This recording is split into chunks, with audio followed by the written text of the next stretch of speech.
You stood at the edge of the room and said nothing.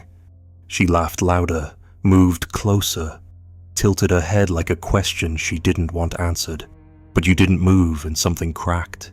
Not in you, in her. You felt it, that flicker, that fear, that silent disintegration of a story she thought she had mastered. Because you didn't reach. You didn't react. You waited. They say women want to be understood. But what happens when they are fully, silently, without needing to speak? What happens when you see through her mask and love does not rush in, but waits like judgment, waits like death, waits like a god who no longer begs to be believed in? You thought restraint would bring her closer, but it only exposed the theater, the lines rehearsed, the gaze trained to trap. She's not afraid you'll leave. She's afraid you see too much and stay unmoved. You are not cold, you are clear. And that is the most terrifying thing a man can be.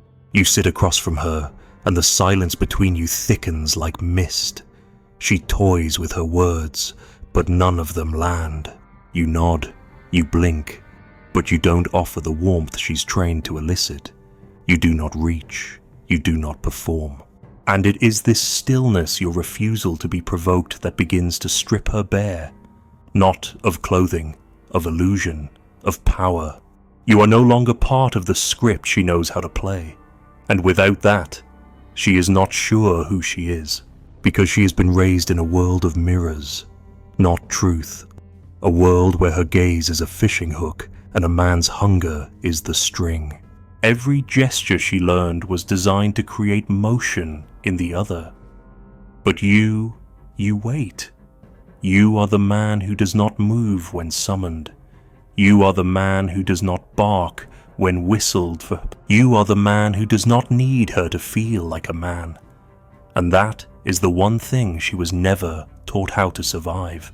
At first, she thinks it's a game, a test. Perhaps you're pretending not to care to gain power. But time passes, and she sees the horror you aren't pretending. You simply are. You do not burn for her. You do not need her validation to feel real. And now, the theater collapses. Because every stage needs an audience, and you have become a closed curtain, a locked door, a mirror that reflects nothing back. There is something ancient about this fear. It is not personal. It is mythic. Eve tasted the fruit, but it was Adam's silence that cursed her. Delilah cut the hair, but it was Samson's restraint that made her tremble. In every story, she plays the role of the tempter, but only because the tempter fears the untouched. You are not the first man to wait, but you are the first in her world who waits without hope. You are not baiting her. You are not delaying for effect. You are waiting because you are already full and she cannot stand that kind of fullness. Look closely and you'll see it. In the way she smiles wider when you remain unmoved. In the way her words begin to spiral, grow louder, grow sweeter, as if to fill the space you refuse to fill. She begins to perform not out of joy, but desperation. Because if you don't respond, what does that make her? And if you don't desire her, what has her beauty been for? She begins to doubt the very foundation of her worth because it was never built on solitude, only seduction. You do not do this to punish her, but she experiences it as punishment nonetheless. Not because you are cruel, but because you are whole. And in her world, wholeness is an accusation.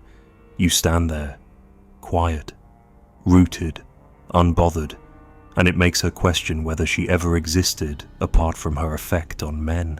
You have become the unwelcome prophet of a truth she never asked for, that the woman who needs to be wanted is terrified of the man who does not reach. This stillness is not absence.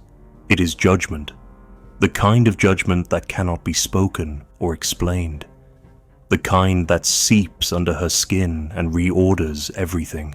You have not condemned her, but she feels condemned, because you see her without hunger, you see her without needing her, you see her and still wait.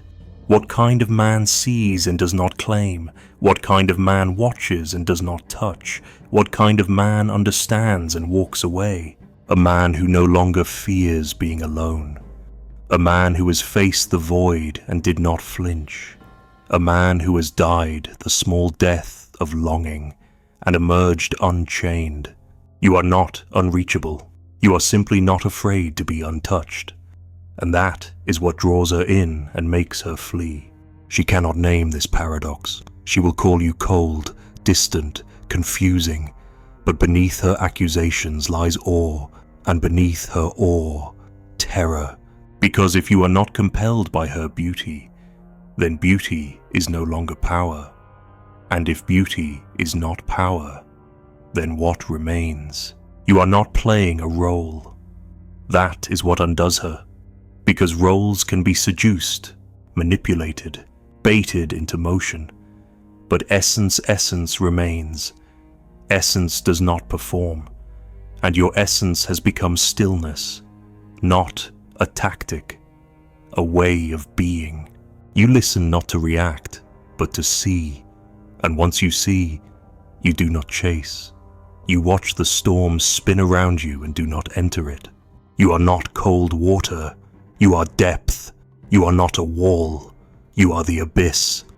She circles back again and again, not because you offer her affection, but because you offer her nothing, and she cannot resist the urge to make nothing move. She will try every key, every voice, every glance. But you will not open, not because you are locked, but because you are already free. And freedom does not open for need. Freedom waits only for truth. You do not reject her, you simply do not submit. And that is a deeper betrayal than rejection, because rejection still acknowledges power. But your silence, your waiting that says, you do not control my becoming. You are no longer the man who moves for approval. You are no longer the boy who bends to be seen.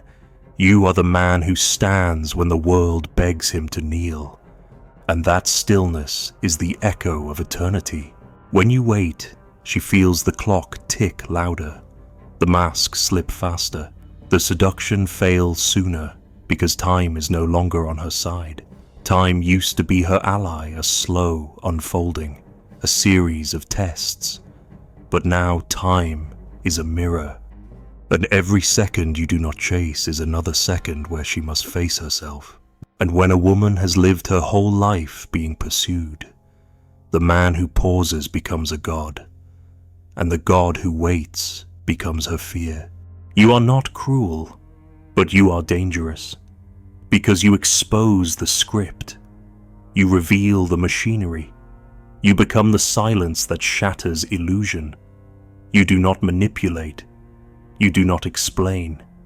You simply are.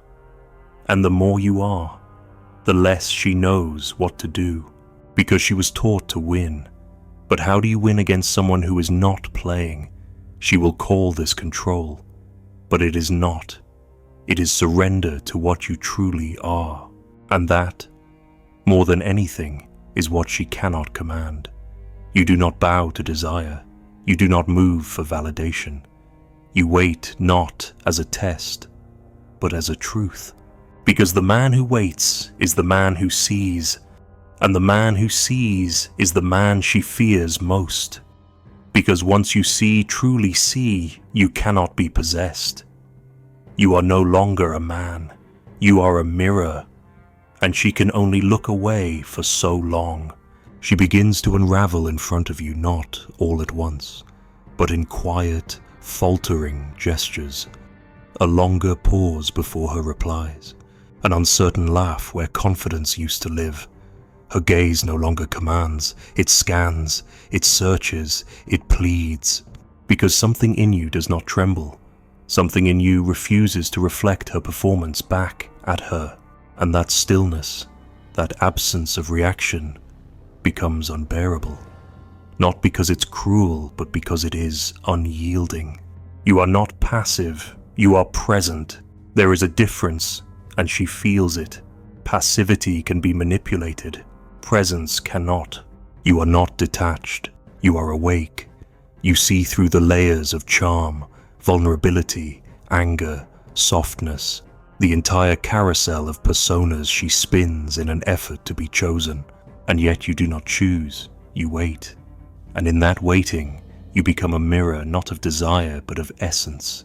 She has lived her life convincing men to become her reflection. Her sadness makes them comfort her. Her anger makes them retreat. Her beauty makes them offer. Her silence makes them chase. It is an equation she learned early, and it worked. Until now. Because you do not mirror, you do not absorb, you do not answer, you watch. And watching is the deepest betrayal in a world built on illusion. She has never seen herself unreflected, and now that she does, she begins to doubt the very ground beneath her. What is a performance with no audience? What is beauty without effect? What is seduction when the other does not move? You have not rejected her. You have revealed her, and that she cannot forgive. There is no anger in you, only clarity. She throws sparks, hoping to catch flame, but your eyes remain still, not cold calm, not distant direct. She throws softness, hoping to provoke yearning, but your mouth does not part. You see the child behind the seductress, the fear behind the rage, and she hates you for it. Because the only thing more terrifying than not being loved is being seen. She begins to distort, not in form, but in rhythm. Her timing falters, her voice strains, her breath shortens. She speaks faster, trying to fill the space your silence exposes. But you remain quiet, and in that quiet, she sees the fracture. She sees herself talking to a wall that does not crumble, a sea that does not rise, a face that does not flinch. And the horror sets in. You are not hers to move, hers to. In that moment, you become an accusation, not through words, through presence, because every role she plays is designed to pull something out of you. But your stillness returns her effort back to her. Your silence reflects nothing. You do not give her the gift of being mirrored. You give her the burden of being witnessed. And that is far more terrifying. To be mirrored is to feel seen. To be witnessed is to feel exposed. She was taught to weaponize vulnerability, a cracked voice, a trembling lip, a look just long enough to suggest woundedness. These are not lies, they are rehearsals. Scripts internalized so deeply they feel like truth. But you've read the script. You know its ending. You do not turn away from her pain, but neither do you fall into it. You see it, nod, breathe, and remain. You do not rescue, you do not flee. You simply are. And in that unmovable presence, her performance begins to rot. Not visibly, spiritually, because she realizes maybe for the first time that being looked at is not the same as being loved. That being desired is not the same as being known. And most terrifying of all, that she has never allowed herself to be known, only adorned, only watched, only consumed, never held, without condition, in the rawness of being. But that is what you offer, and that is why she recoils. She is not afraid of rejection. She is afraid of revelation. Rejection is external. She can blame it on your taste, your trauma, your cowardice. But revelation is internal. It demands self-confrontation. And your silence, your unshaken gaze, your refusal to chase it all builds to one unbearable truth. She does not know who she is when she is not being pursued. You become the mirror that returns no image, the reflection that gives no validation. And yet, paradoxically, that's what draws her back. Over and over. She cannot look away. She cannot stop trying to evoke something from you. A crack, a sigh, a longing, anything to confirm that she still controls the narrative. But you are not a man in a story. You are the blank page she cannot write on. You are the part of reality that refuses to bend for her script. She calls it indifference, but it is not. It is discipline. You have burned in the fire she now tries to light. You have known the ache of longing and did not run. You have faced nights with no answers, mornings with no applause. You have learned to wait, not for her, but for what is real. And so, when she performs, you do not clap, you watch. And that is what undoes her. She tries to escape, she laughs it off, labels you stoic, arrogant, avoidant, but her words fall flat, not because they are untrue, but because they cannot touch you. You are beyond accusation. Not because you are perfect, but because you are no longer reactive. And a non-reactive man is not a man she can place in the usual categories. You are not safe. You are not dangerous. You are not soft. You are not hard. You are not hers. You are, and that is enough. This being unsettles her, because it asks nothing. It offers no foothold. It provides no cues. In a world of scripted intimacy, you are improvisation. In a world of mutual delusion, you are refusal. You do not give her what she expects. You do not give her what she fears. You give her nothing but herself, reflected in your silence. And what she sees there is not romantic. She sees the little girl who never learned to exist without being watched. She sees the adolescent who weaponized pain for attention. She sees the woman who never developed an identity apart from the male gaze, and she sees clearly, nakedly, that you are the first man who does not flinch. Your presence becomes a prayer she never learned the words to say, not a plea, a revelation, because in your refusal to chase, you have become holy, and in your refusal to mirror, you have become real. The performance ends not with applause, but with collapse. Her gaze lowers, her shoulders sink, her words stop, and in that moment you see her truly, not the curated woman, not the seductress, not the victim, not the dream, but the soul untethered, unadorned, trembling. And you do not touch her, you do not speak, you remain, and your stillness becomes the one thing she was never given, a place where she cannot manipulate love. A place where love cannot be won, only revealed.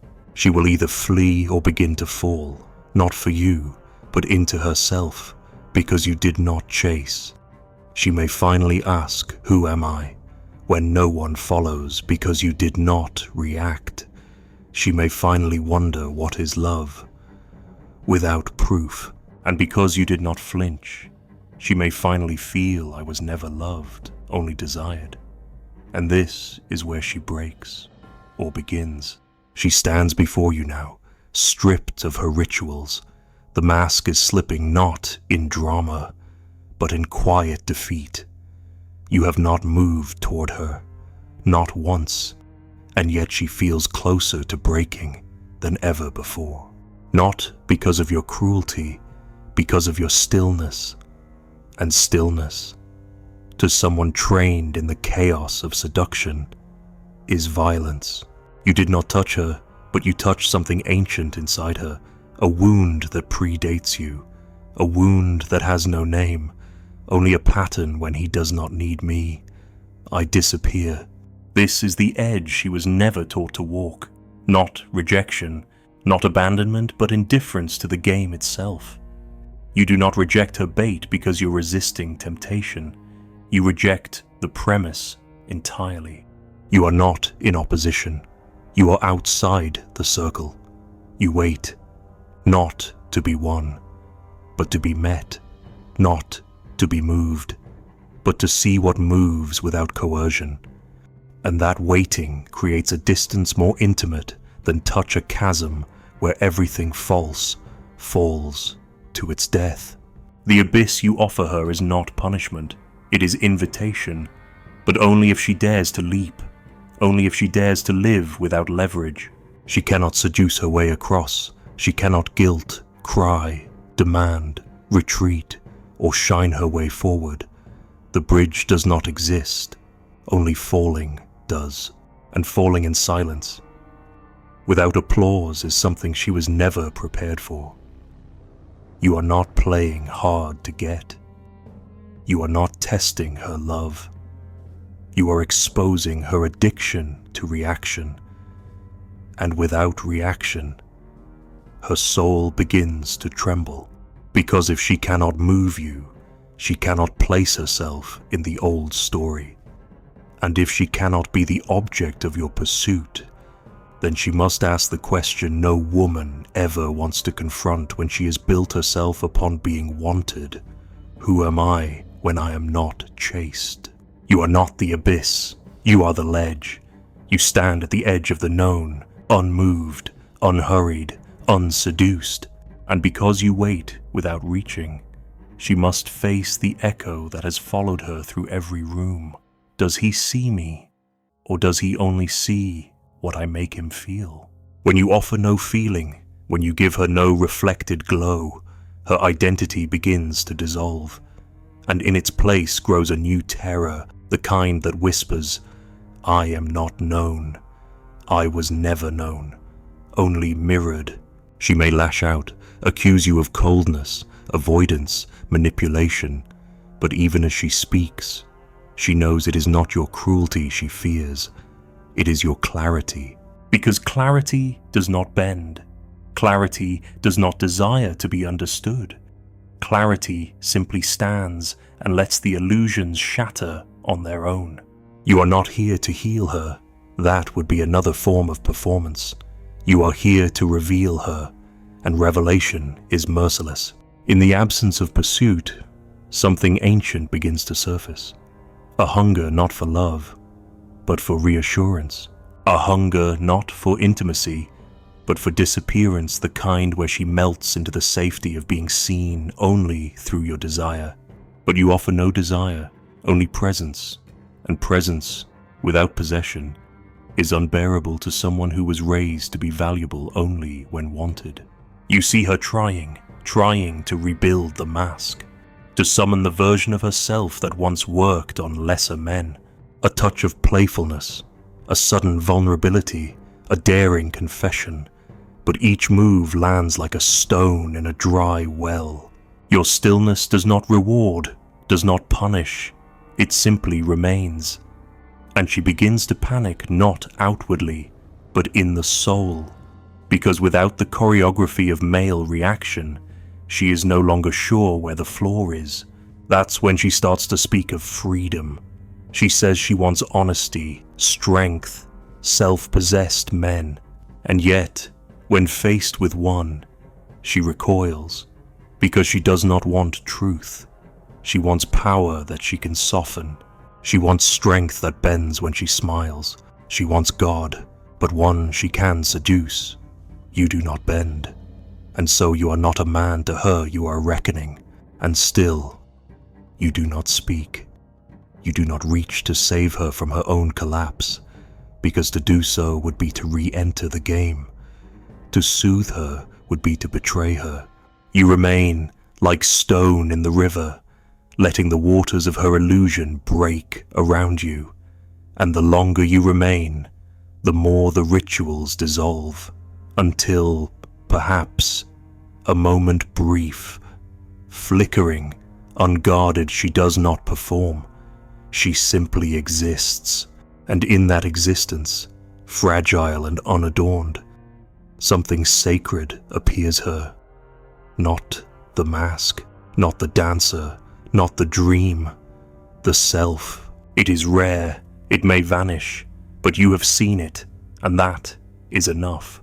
This is why she fears you, not because you harm her, because you do not feed the ghost of the girl who survived by being liked, the ghost of the woman who learned to win by being pursued. That ghost cannot exist in your presence, because you do not chase phantoms, you wait for the soul. She may walk away, most do. They call it cold, call it distant, say you're not emotionally available. But they know, in the silence of their retreat, they know you were not unavailable. You were unshakable.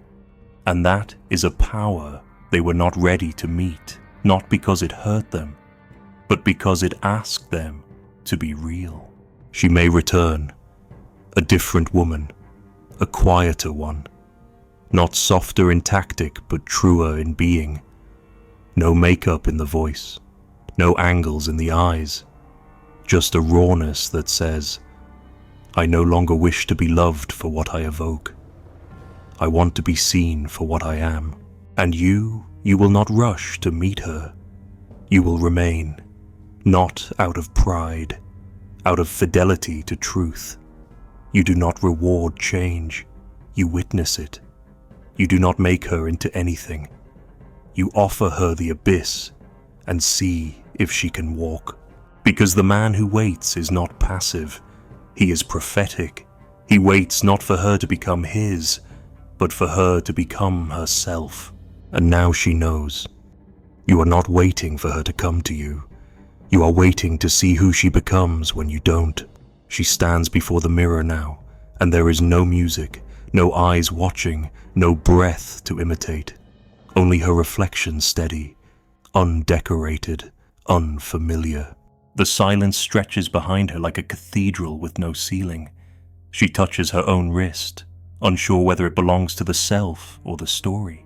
In the far distance, you are not waiting, you are not gone, you are simply still. And for the first time, she does not rush to fill the silence.